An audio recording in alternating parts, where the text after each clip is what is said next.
Okay, तो gate PT 2026 में हमारे पास ये क्वेश्चन आया हुआ था, find the highest area between x is equal to 0 and x is equal to 10 for the following curves.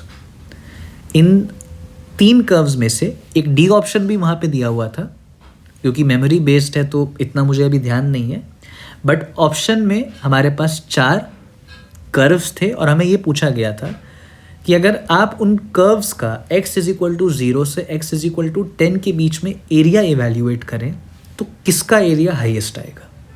तो इस क्वेश्चन को हम कैसे करेंगे? इस क्वेश्चन को करने के लिए सबसे पहले हमें ये समझना पड़ेगा कि हम एरिया इवैल्यूएट किसी भी फंक्शन का एक x is equal to a से लेकर के x is equal to b के बीच कैसे इवैल्यूएट करते हैं। तो जैसे मेरे पास एक एक्स वाई प्लेन है जिसमें मेरे पास एक फंक्शन है,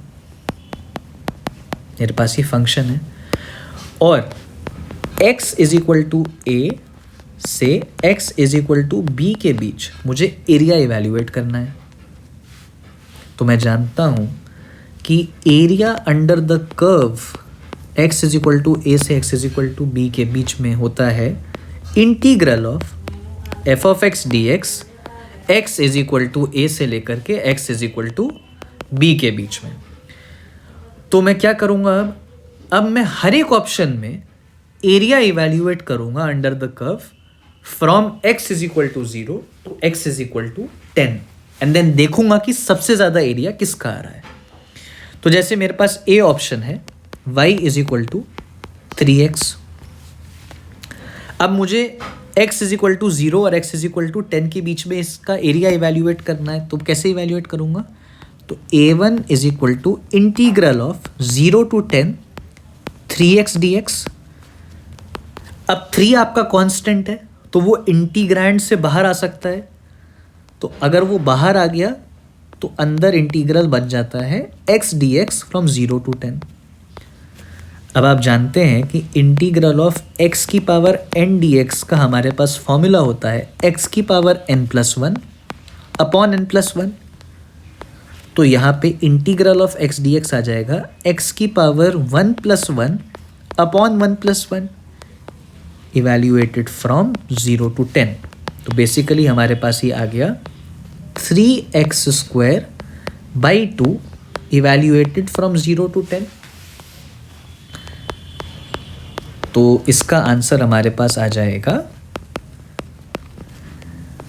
3/2 इंटू 100 विच इज 150। ऐसे ही हम सिमिलरली इस इंटीग्रल का एरिया इवैल्यूएट करेंगे। तो इसको मैं नीचे ले आता हूँ, y is equal to x plus 8 का एरिया मुझे इवैल्यूएट करना है। तो मैंने लेट से इसके एरिया को a2 कह दिया और मुझे x इज इक्वल टू 0 से 10 के बीच में एरिया इवैल्यूएट करना है x प्लस 8 dx का। तो मैं इसे लिख सकता हूँ 0 से 10 x dx plus 8 times integral of 0 से 10 dx। तो ये हमारे पास आ जाएगा x² बाई 2 0 से 10 प्लस 8x 0 से 10।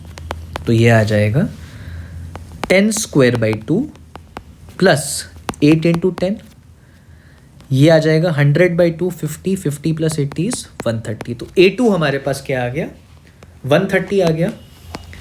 ऐसे ही मैं सी ऑप्शन को इवैल्यूएट कर लेता हूँ, तो सी ऑप्शन को मैं यहाँ ले आता हूँ। ओके, अब मुझे इसका area under the curve evaluate करना है। तो let's say area under the curve is a3 और मैं 0 से 10 के बीच में इवैल्यूएट करता हूँ 2x प्लस 1 dx को।